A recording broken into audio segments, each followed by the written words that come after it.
নমস্কার, কেমন আছেন সবাই? আশা করছি সবাই ভালো আছেন। আর আজ আমরা বানাবো ব্যাঙের ছাতার পকোড়া। তো আপনারা দেখতেই পাচ্ছেন। তাই সবাইকে শীতের মরশুমের আগাম শুভেচ্ছা।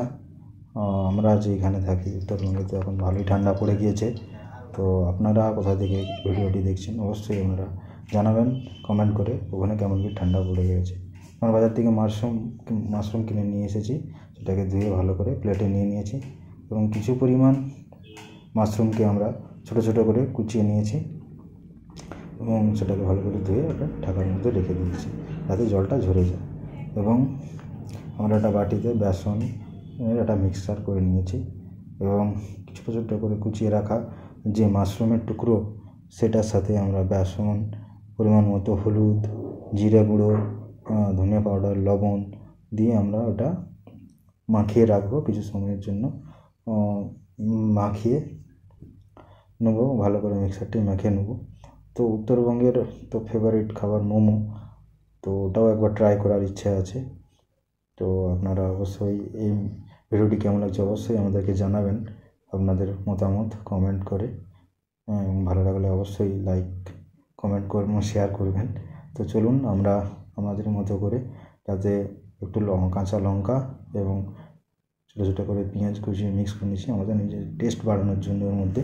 তো আপনারাও আপনাদের মতো করে ওটা করে নেবেন, যাতে এবার এদিকেও ধ্যান রাখতে হবে যাতে মিক্সারটা পাতলা না হয়ে যায়। তো আমাদের একটু পাতলা হয়ে গেছে, সেই কারণে আমরা কিছুটা বেসন ওর মধ্যে অ্যাড করে মিক্সারটাকে একটু গাঢ় করে নেবো, যাতে করে পকোড়াটা ভাজতে সুবিধা হয় এবং ভালো হয়।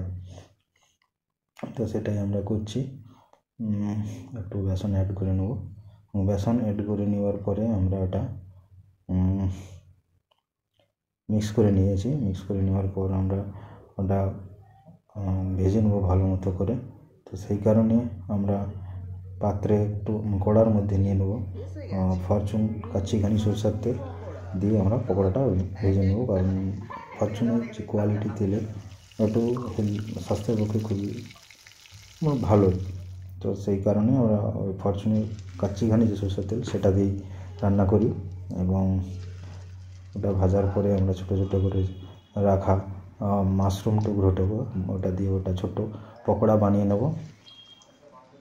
তো ছোটো এই পকোড়া ভাজা দেখে ছোটোবেলার একটা কথা মনে পড়ে যায়, যে আমরাও যখন বাড়িতে থাকতাম ছোটো একটা অল্প বয়সে, তখন আমরা বাজার থেকে কিনে নিয়ে আসতাম পকোড়া। তো তার জন্যে বাড়ির লোককে বারবার বকা দিত তেলের জিনিস যাতে বেশি খাওয়া না হয়। আর অ্যাকচুয়ালি তাই, সত্যি তেলের জিনিস অ্যাকচুয়ালি বেশি খাওয়া উচিতও নয়। তো পকোড়ার লোভ আমরা সামালতে পারি না, তো সেই কারণে ছুটির দিন ছিল, টাইমও ছিল, সেই কারণে ভাবলাম পকোড়া ভেজে মুড়ির সাথে একটু মুড়ির চাট বানানো যাক এবং কিছুটা পরিমাণ রাতে ভাতের জন্যও রেখে দেবো। তো সেটাই আমরা করছি এবং ভালো করে একটু ভেজে নিতে হবে।